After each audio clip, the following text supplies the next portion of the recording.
Today's episode is with Sean Douglas, and he has 3 questions for you that will explode your success, setting you up for success strategy. As a professional speaker and trainer, it is my job to train you how to get the audience to know, like, and trust you from the moment you start talking. Hey, I'm Steve Sapato, and you're listening to the Know, Like, and Trust podcast, where success chases you. And today I am blessed, and I'm absolutely blessed to have Sean Douglas on the show. And we're going to talk about how you can be more successful, what Sean can offer you, what he can do for you, how together we can absolutely put together some things that'll just blow your business up. Right, Sean? Hey, man, thanks for having me. And we've been together for some time just on social, and it's so great to sit down and actually have a conversation, man. This is great to connect. You know, that's one thing when we first, just a minute ago, connected, we said it was so good to really connect. I mean, to have a conversation. That's what this is all about today, a conversation. Because we get spammed so much, like if you go to LinkedIn or some of these others, people just say, hey, I love your stuff and you're fabulous. Now buy my shit. And you're like, no, I'm not gonna. So it's all about relationships. I don't know what it used to be, but today it's all about relationships. Now, you go back, I'm 75 years old, Sean. So if you go back to when I worked at IBM at 25 years old, you had to go out and establish a relationship. And some people still today get paid to have lunches with people. I mean, that's their job, is to have lunch with people so that they can see if they can cultivate a relationship that will cultivate some business. And that's what it's all about. So Sean, tell everybody what you do, would you? Absolutely. So I work with speakers and podcasters to create and dominate their own category so that their businesses thrive in any market condition. That's what I No. do. Yeah. Now listen to what he said. Dominate. How we always talk about branding. A lot of people say, "Oh, I got to get a right logo. I got to get this. I got to get." The brand is you. How do you dominate? You put you out there, and that's what Sean does. Is he teaches you how to dominate. Go ahead, Sean. I'll let you. Yeah, so we use a very not well known, but very powerful business discipline called category design. And we create and dominate market categories. So a lot of times, like you said, branding, a lot of times we're like, oh, you got to build the brand, got to build the brand. Okay, cool. It's like this. There's the perfect triangle, right? Like you have your product, you have your business model. Outside of those two, people really don't know what they do, how they do, and why they do it. So if you've ever asked somebody like, well, what do you do? And they're like, oh, blah, blah, blah, blah. And it's like this huge 30-second thing because you were told to create an elevator pitch. I create a value proposition. What I gave you was a value proposition statement. I do this for this person so that they get a result. That's it. That's you should be able to communicate in one sentence what you do, and everybody should get it. The Say that best again. Wait, say that again. I want you to say it again because that's absolutely perfect. You should be able to communicate in one sentence what you do, who you do it for, and the result that you get them. That's it. And if it's unclear, they can ask questions. Well, what do you mean? How do I dominate my category? That's a very good question. Then you can go into here's what we do. And you can dive in just a little bit to the weeds. It's like tell them the what, sell the how. Instead of going on LinkedIn and go, hey, Steve, I see that you're a speaker.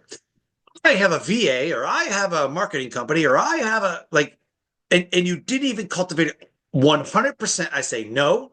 Like if I get these messages, here's what I say. No, you didn't build a relationship with me first. You just went for the sale. Goodbye. Or best of luck in your future endeavors. Like see you later. Yeah. I And do business with people that I know, like, and trust. yeah, And that is what you talk about the most. absolutely. Well, and it's funny that, I mean, obviously we're on the same wavelength because so many people, even when you send them back those messages, because they're automated, they don't even know they got offended, right?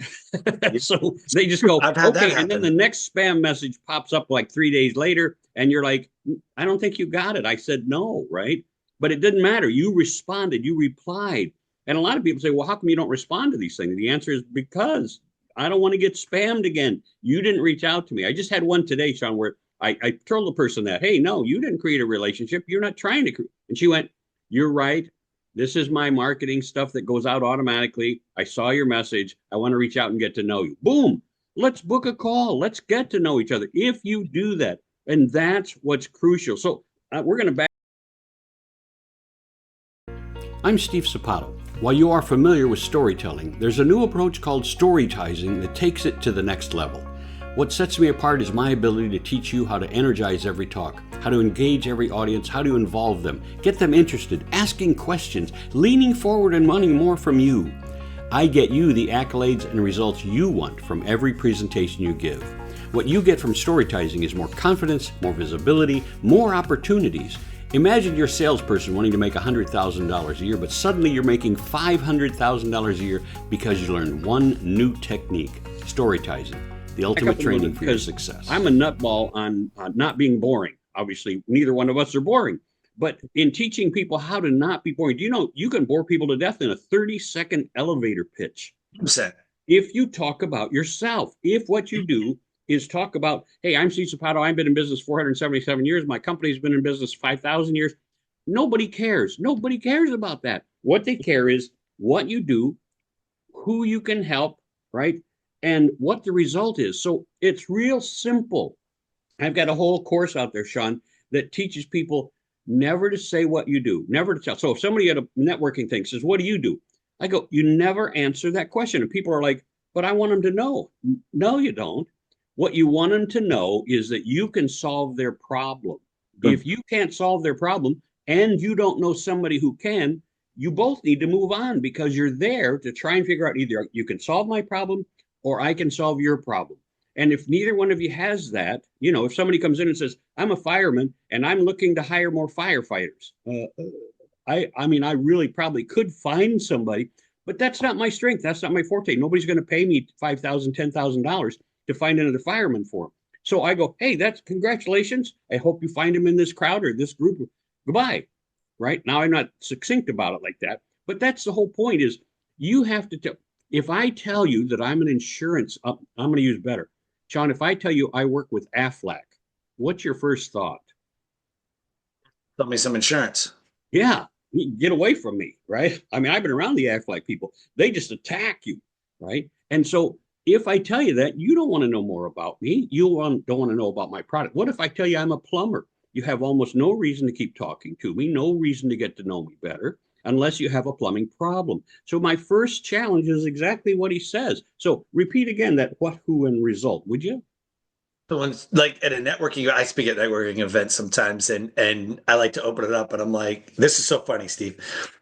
Hey, everybody, I have 3 questions for you. I can open my talk all the time with 3 questions. I have 3 questions for you. Raise your hand if you are here at the networking event and you have something to sell. Perfect. 90% of people raise their hand. Almost everybody raises their hand. I'm like, awesome, put them down. Now raise your hand if you are here at this networking event and you are ready to buy. Almost nobody raises their hands. Oh, crazy. That's great. And I said, everybody look around. How many times have you tried to sell today at this networking event? Now, raise your hand if you're not, or I'll raise my hand and I'll say, who's not going to raise their hand no matter what I say? Now a bunch of hands go up, everybody laughs. I'm like, you see what I'm saying? You're here to sell. You're not here to build a relationship. You're going to go home empty-handed. The whole business card, connect with somebody on LinkedIn, send them a message. Hey, I met you at whatever event. Here's a calendar link, whatever. Like, take it online, offline, whatever, and build that relationship and build a referral network because word of mouth will always outsell any email list, social media marketing, chat bots, podcasts, speaking event. It doesn't matter. Word of mouth. If I say, hey guys, you have to get a hold of Steve, he's absolutely incredible. He will solve all your problems and you will have the most amazing human in your life. If I said that, people are like, oh, that sounds amazing. Like, how do I get a hold of him? Right? Everybody's got a guy. Remember that? 70s and 80s? Like, I got a guy. Hold on. I got a guy. I got a guy. Every grandfather would be like, I got a guy. Hold on. Don't do that. I got a guy. Because they built networks. Yeah, that's right. And if you think back, when we talk about what it takes to grow your business, What's your greatest challenge? That's what I ask people all the time. What's your greatest challenge? Matter of fact, when we go to networking, I say, here's my 3 minutes to yes. You want to fill your calendar? I do a program called 3 minutes to yes. I don't care where you are. I don't care if you're at a networking event. I don't care if you're out to coffee. I don't care if you're on vacation. If what you want to know is, how do I get more business? How do I fill my calendar? Then what you have to know is, what do people do, right? Are they doing are they getting the results they're looking for? If not, why do they think they're not getting the results they're looking for? So there's just 3 real quick questions. And if they go, well, I need this, or I'm probably going to need that. And then you say, so what you're looking for, and then clarify what you're looking for is this, right? And they go, yeah, that's exactly what I'm looking for. And so the last question is, so if you could find somebody who could help you solve that problem, then you'd probably want to sit down with them. And they go, oh, absolutely. And they look at you like, do you know somebody here who can do that? And of course, Sean and I are like, hello. You do something fun. You said something that I love. You said, what is your biggest challenge? Right? So let's play a game and maybe pick 2 or 3 things, maybe 3 things each. We'll rapid fire back and forth. What is not their biggest challenge? It's not their biggest challenge that they're not going viral. That's not your biggest challenge. Steve? My biggest challenge is that I'm going to plenty of networking events. Going to play networking events. Okay. Your biggest challenge is not, I didn't go live today, so no one's going to buy my stuff. Ooh. Yeah. My biggest challenge is that not enough people know me and I really want to go viral. Okay. Man, that's a really good one. I would say that your biggest challenge is not that you haven't met enough people online or offline. You got to get out there more. You got to go to in-person events. Oh, I like that. Yeah. Yeah. Yeah. I mean, just thinking about the challenges, like your challenge isn't that you didn't go viral. It's because you didn't do this other thing that makes you go viral.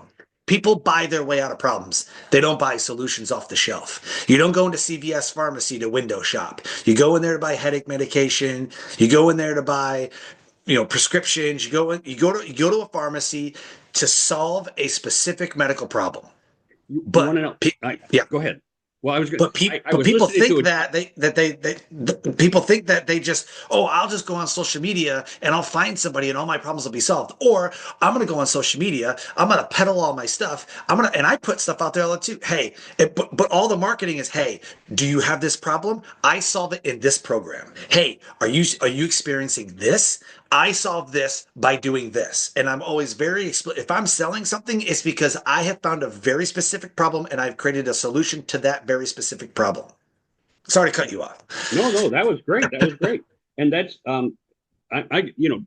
Sean and I are bouncing. I mean, we're just both electric right now. And so there's all kinds of ways. I was just listening to it. I'm a audiobook guy. And I've got all these audiobooks that I listen to. And a lot of people say, I listen to an audiobook. What do you listen to? I go, what do you listen to? And they're like, Jacques Carré or somebody who wrote this book on this. And you're like, is that a self-help book? Is that a learn how to sell book? And they go, oh, no, it's a mystery book. It's this. I go, you're not learning anything from that book. You know that? Nothing. You're not learning anything from. So anyway, I'm listening. And this one guy said, you never do anything that doesn't have an offer attached to it. So I don't care if, you get on your Zoom thing or your Facebook thing. Make sure you got an offer at the end, a freebie. Hey, by the way, if you guys have a question about this, I got a free ebook. Go ahead and drop this in there. And you might have, like I paid huge dollars a few years ago for a program that wasn't the best thing for me because I thought it was there and it wasn't there. But I ended up with a number, right? And I couldn't even tell you the number now. I have to go look it up. But if I give you that number in one of my workshops and I say, so text superpower to 33786, okay? And you do that, you'll get an automatic response from me. It's just out there. So no matter what it is, say, hey, if you would like to have been a speaker, if you ever dreamed of being a speaker, and you already are a speaker, people go, no, I'm not. I go, you just don't know it. So if you want to know what your speaker superpower is, text this number, right? And I won't repeat it because I don't know if that was the right number. But way, I know from that event that these people responded. And those are things you need. So I wasn't asking them for anything. I wasn't selling them anything. I was giving something away. And hopefully that's what you do whenever you do something, is you give somebody the opportunity to learn something from you. And so when we're on stages, especially, that's our forte. We're just out there doing live events and having a great old time. And people are like, wow, you're so good on stage. You're so comfortable on stage. I wish I could be that. And that's when you go, you really wish that? And they're like, man, that'd be really cool. You go, we should chat. Now, I don't say, I can do that for you, or let's sign you up. I go, we should chat about that, because I think, speaking might be your superpower. And they're like, oh, that'd be so cool. So now I want you to get this too. I might give them my business card, but I always get their information. Why? Because 90% of the people will never remember to reach out to you. I don't know how much business. I used to do this when I was a real estate appraiser, and I owned a real estate company many years ago for 20 years. And I would go and give people my card when I walked in the door, because that's what you do to make sure you're that guy. And I went back into this one house and I went, oh, I know this house, 5 years later, something like that. And I went into this house and I had these special business cards made up that were all bubble wrap, and they were, like $1 a piece for the card, Sean. I mean, can you imagine spending $1 each for your business card? Well, I thought that was business cards in those days were the thing. And I left them with all these people. And 5 years later, I go into this house. I say, hey, I think I appraised your house a few years ago. And she went, I don't really remember you. I went, oh, okay. Well, maybe it wasn't this house. I walked through, and on her refrigerator is my business card. Now, I'd quit using those business cards because they were so expensive. But what I want you to know is she didn't call me when she needed an appraiser. She called somebody, or somebody called somebody. They didn't look on their fridge and go, hey, I got this guy's business card who used to be an appraiser. No, you don't get calls from your business card. Give them your business card if you want, but make sure you get their information so that you can follow up. And that's huge for your success. Right, Sean? Superpower right there. Cool.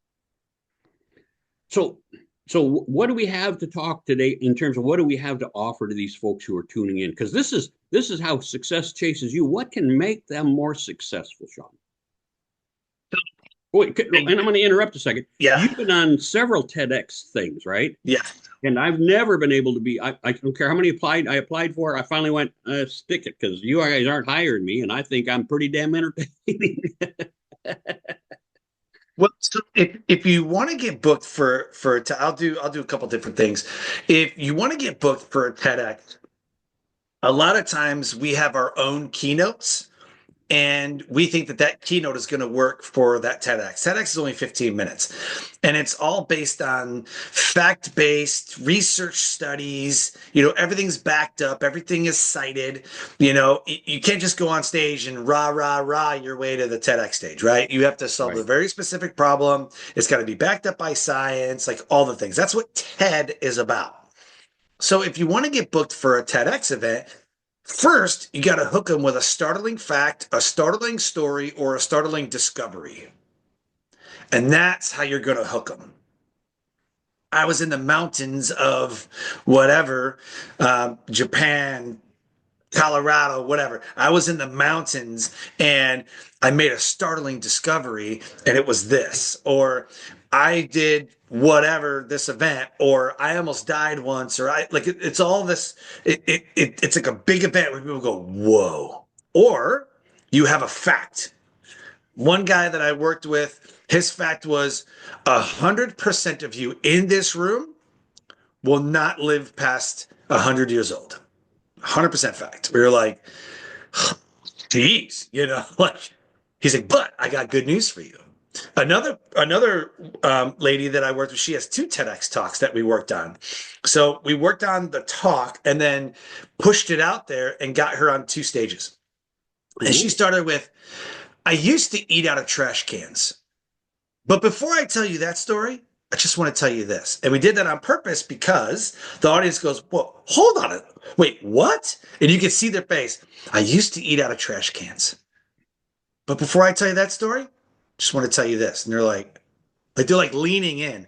I'm like, yes, we got him. We hooked him, And so that startling fact, that startling story or discovery is really what's going to get you on the stage. And then every TEDx has a theme. And so you just apply what you know and the problem that you solve to that theme.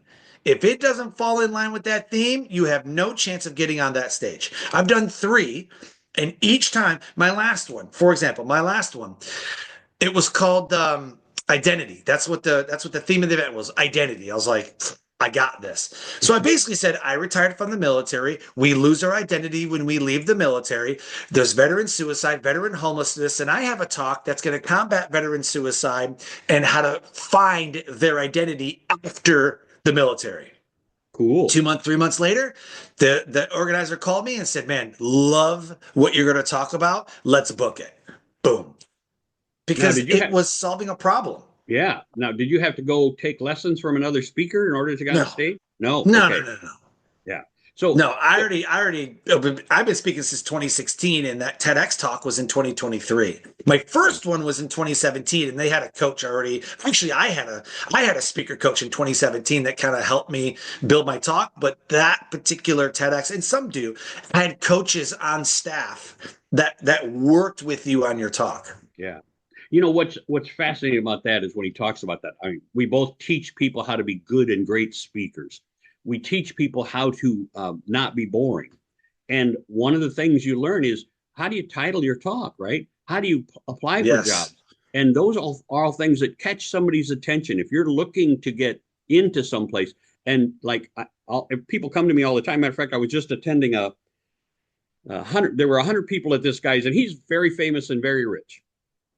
And he had 100 people at this event. And people said to me, Steve, you're a professional speaker. Why are you going to his event? I said, I can learn something, right? There's always something I can learn. Why not? And it wasn't very expensive. So why not go spend the day someplace with somebody who might be able to help you out, or at least fire up your innards for helping other people? And what I found was, he said, how many people here have a talk or a book that they're already put together or dying to put together? And people raised their hands. And out of these 100 people, I bet you there were 30 or 40 who already had a book or already had a topic. And when they stood up to say it, it was all like, hey, I'm about leadership. Nope. Hey, I teach people how to be healthier by using holistic means. Nope. Right? What about what you're talking about captures people's attention that other people aren't saying? When I teach my speakers, they'll say, oh, I speak on leadership. No, you don't. You might speak on one area of that leadership, but that area has to be absolutely perfected, because nobody speaks on leadership. I mean, they'll say they do, but that's not how you get hired. That's not how you succeed. That's not how other people will pay attention to you. If you try and give a PTA talk on leadership, you're going to bore the hell out of people. You talk on one specific part of leadership. And those are true on everything we talk about. When you tell a story, when you're at a party, you don't tell a story about, hey, car accidents. You tell a story about your car accident. And I'm going to qualify here. Please don't bore me with these wonderful, what do they call that? Your origin story. Oh, please don't bore us with your origin story. I don't want to hear 20 minutes of you telling me about your hardships. I don't care.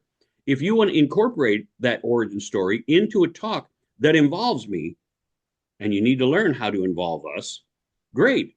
But don't just, I had 2 people at that event who were the speakers leading it, who told origin stories, and I literally said 20 minutes. I was like, you just bored the hell out of us. So, yeah, see, Sean agrees. We don't do that. Nobody cares. That's right. Like, so you'll appreciate this. You just described the category. You're not a leadership speaker. You are an organizational leadership expert, or you are the one thing, like I speak on, and you know where I'm going with it. I speak on resilience, leadership, team building, and business positioning strategies. But that's not what I am. Yeah. Like, those are my topics that I speak on. Like, I speak on those. But if somebody says, oh, we're looking for a leadership expert, like, oh, well, I speak on inside of the leadership category, which again is a topic. But what you would normally say is, I speak on bottom up leadership, which means that you don't need a title to be a leader. anybody at the bottom rung can be a leader, right? Or I speak on managing versus leading, or bosses versus leaders, or it's like something like that. I speak on building resilient companies and leadership or something like that, right? It's like a specific sect of the leadership industry. And I'm going to qualify. That's if you're talking to them. If you're talking to Yes. them, if what they're putting Yes. in, like you go online, I've got a whole process that gives Mhm. people 200 leads to actual events, who to contact, their phone number, their email, so that you can go in and contact these people, right? And I sell people. So when somebody puts out I got one from somebody the other day that said, "Hey, here's an opportunity to speak," and you click on it, and it takes you to this website that says, we're looking for, and it was for SHRM, SHRM, Term. SHRM, Yeah. SHRM. Yeah. It's the HR professionals. And I almost never apply to those because I they don't know. like to pay. They hate to pay. No. But No. it said, go ahead, fill this out. We're going to be talking about human resources and this and this and this, let's say leadership. And I'm like, they aren't looking for, hey, what's the title of your event? Oh, leadership. No, they're looking for a specific title that out of 2,000 people who apply for this job, the person organizing goes, oh, that stands out. Let me take a second look at that. Yep. If you don't title it so it just absolutely rips their eyes off the page, you aren't going anywhere. I had somebody, Sean, that probably 5 years ago now, when I give them this, I say, here's 100 leads, right? I finished teaching them how to speak. I was confident that they knew how to speak. And some people, when you get done with 3 months, they don't know how to speak at all yet, right? And I said, so what you want to do is apply. And we talked about titling, we talked about this. And I said, if you don't get a response in 10 or 12 applications, let's get together because you're doing something that's not working. And he went, okay. And 3 months went by. And I finally reached out to him. I said, hey, John, how's it going? I said, I haven't heard from you. So I wanted to know how your search for a speaking gig was going. He said, oh, I'm not going to do this anymore. I'm not going to speak. I went, wow, really? Why? And he went, oh, it's just not working out. I went, okay, how come? Because vague again. And he said, well, I applied to 100 places and not one returned any of my. And I'm like, John, I said apply to 10 or 12, and then you should reach out to me so we could hone, because people think they're honing their message when they're really not. And Sean and I can help you get these jobs by honing your message. So he applied to all 100 and hadn't gotten any responses and got frustrated. About 8 things in there, but the first was when your coach tells you 10 or 12, do 10 or 12, and then get with your coach, right? The other part is, what were you applying for? Were they right for your speaking topic, where your expertise lies? Third was, how many times did you reach out to them? Did you just fill out that stupid application and go, I didn't hear back? Really? What's the average now, Sean? You got to reach out at least 12 times to get, and this is any sale. I'm sure it's up there. It's always like 6 or 7. It's always been. I follow up. I have a 4-step follow-up process. So I reach out to somebody and you know how you get like these 6-paragraph emails, be like, I'm amazing and blah, blah, blah. And here's my one sheet and here's my bio. And he said all these, they're like, no. No. No. So I'll see an event and I'll be like, hey, Steve, I saw that you have a leadership event coming up, or you have a corporate event coming up on February and July or wherever, right? I would love to entertain, or I would love to connect, or I would love to discuss, or I would some kind of action, right? I'd love to connect with you about this. I spent 20 years in the military. I've led teams all over the world. I've lived and worked all over the world. And I believe that would create an amazing story and experience that I could weave throughout the talk. Then I would say, what is your budget for this event? Or, what is your budget to bring in a speaker? I speak on resilience, leadership, team building, and business positioning strategies. All of my talks and my videos are at my website /speaking. And then the very next one is, let me know what the next steps are, how we can connect. And I'd love to hear from you. I hear more from you on the message that you would love delivered and how I can be of value to you as a speaker. No attachments, no nothing. I look forward to hearing from you. I will follow up in 3 days if I don't hear from you before then. So I've already communicated that I'm going to follow up in like 4 days. Yes. So what I do is 7 days later, I say, "Hi, Steve. Hope you're doing well. I sent you a message about this event. I haven't heard anything back. Not sure if you're still looking for a speaker, but I'd still love to connect and I would still love to discuss this event with you. I hope you're having an amazing week and I look forward to hearing from you. I'll follow up in a few days if I don't hear from you before then." My third message is kind of the same. "Hey, Steve, I've sent a few messages. I haven't heard from you. Not sure how you'd like to proceed. I know people get busy and I'm still interested in speaking at your event on whatever date, on leadership, whatever. All of my talks are here at this link, and I am very audience centered, very highly energetic, very engaging. And if that is the speaker that you're looking for, would love to connect with you." Usually by the third, they're like, "Sorry, I got your messages. We're just really busy, whatever." If I haven't heard from them on the fourth message, on the third, my fourth message is, "Hey, Steve, I hope you're doing well. I hope everything is going all right. I sent about 3, 4 messages. I haven't heard back from you. Not sure if you're still looking for a speaker. If you've already booked a speaker, please let me know so I can remove you from the follow-up sequence. If you need a speaker, I would love to connect with you. I can connect with you on social. Here's my calendar link. Please schedule some time with me. Otherwise, I hope you have an amazing 2025, and I hope to hear from you." I send the email, then I delete the thread. After the fourth email, and it's been 7 days, so it's been 28 days I've sent messages. If I haven't heard from them, I'm deleting it and moving on.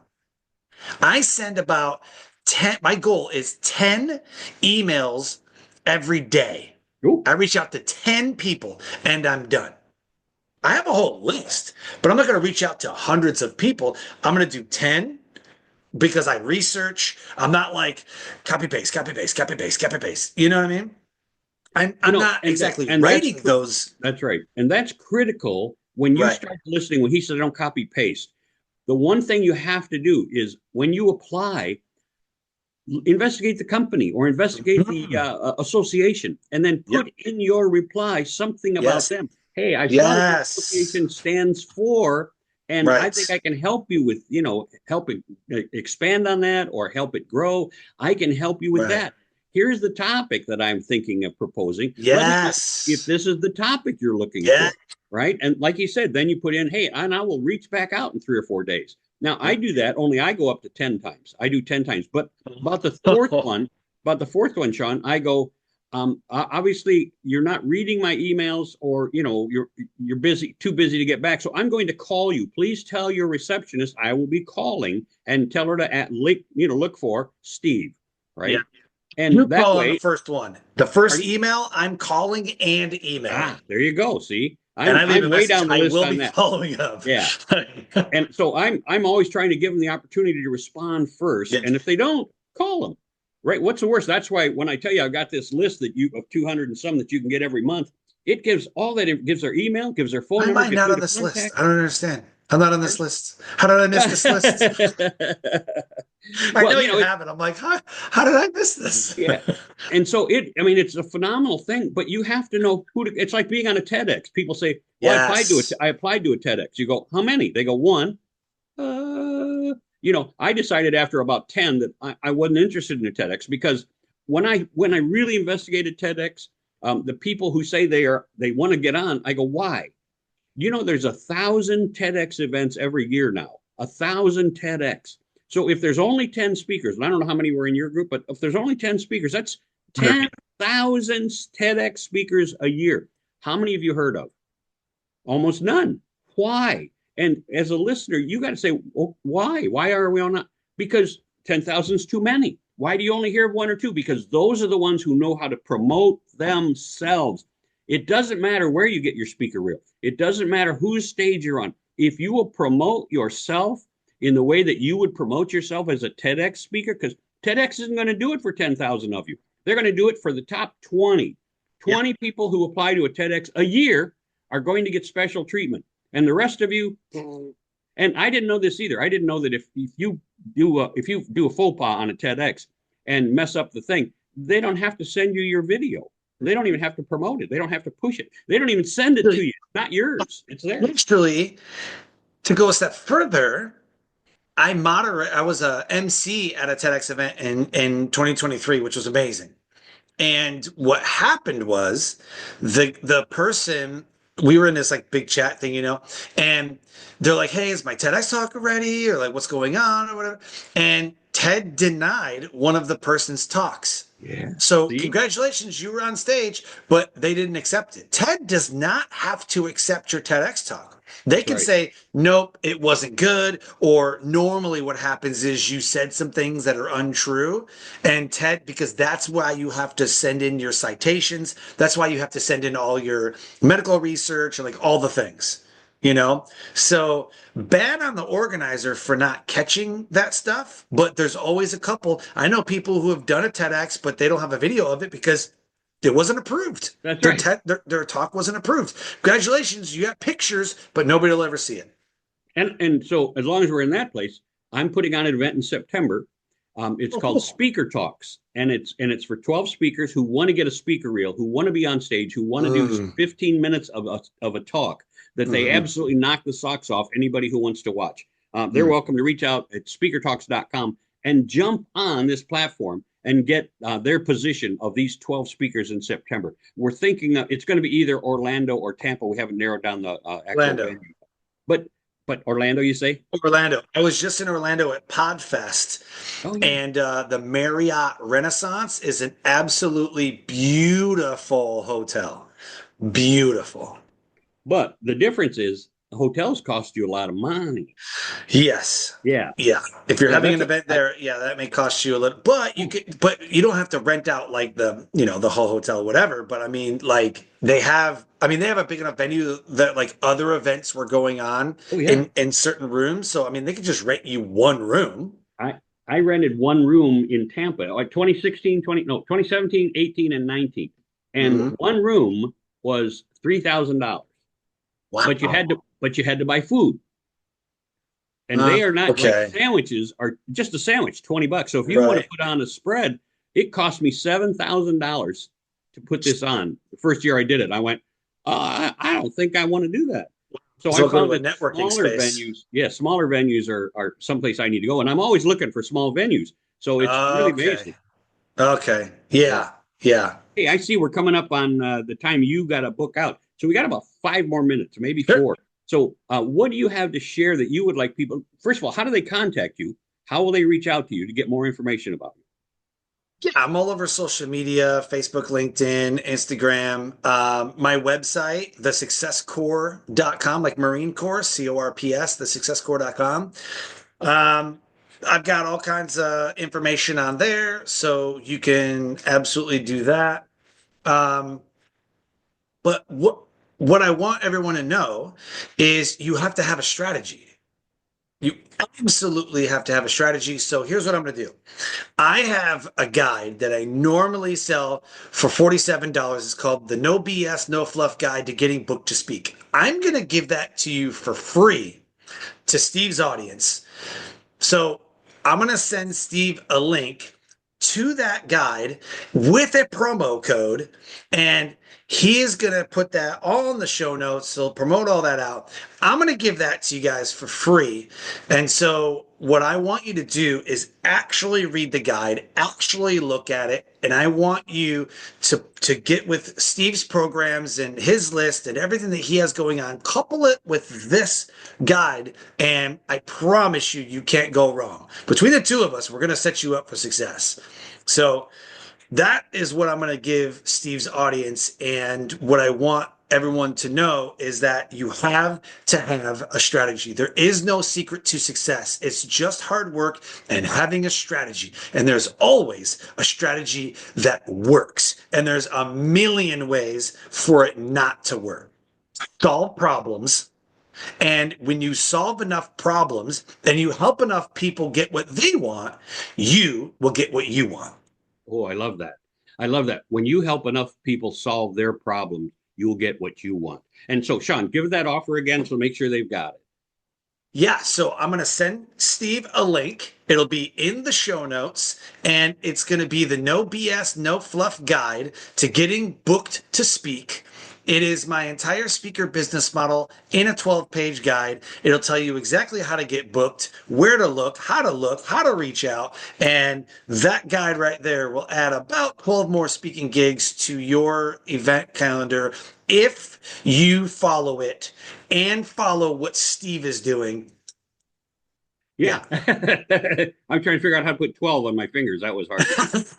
So, And I sure appreciate you being with us today, Sean. This has been a phenomenal experience. And I want everybody listening to know that if you want success to chase you, you have to do the basics. And the basics he just offered up to you, right? And so you better be jumping all over this because, and Sean, this will probably go out, well, it'll be a little bit because I'm backed up in what I'm doing. that's all right. So all of you folks know that he offers this. And I want you to reach out to him. So you go to thesuccesscore.com, CORPS, thesuccesscore.com, and really reach out and touch base with him because obviously look behind him on the wall. You can see that he's got all kinds of success happening. And that's what you want to do. You want success happening in your life, correct? So if you reach out, I'm Steve Sapato. You can reach me at steve@stevesapato.com. Certainly subscribe to Know, Like, and Trust podcast. We would love to have you as a permanent part of this show. And if you have something to share and you think you can help more people, please request to be on the show and we will have a big chat. Sean, I sure appreciate it, buddy. And we'll talk again very, very soon. I sure appreciate you. Absolutely. Thank you so much. This has been Know, Like, and Trust podcast. I hope you got at least one tip from the experts on this show. Please hit the subscribe button so you're notified every week about a new episode that can change your life and your business. If you want to learn how to be more confident or how you can become a great speaker, just go to stevesapatoseminars.com or speakertalks.com to find out more about how we teach people to succeed in their lives.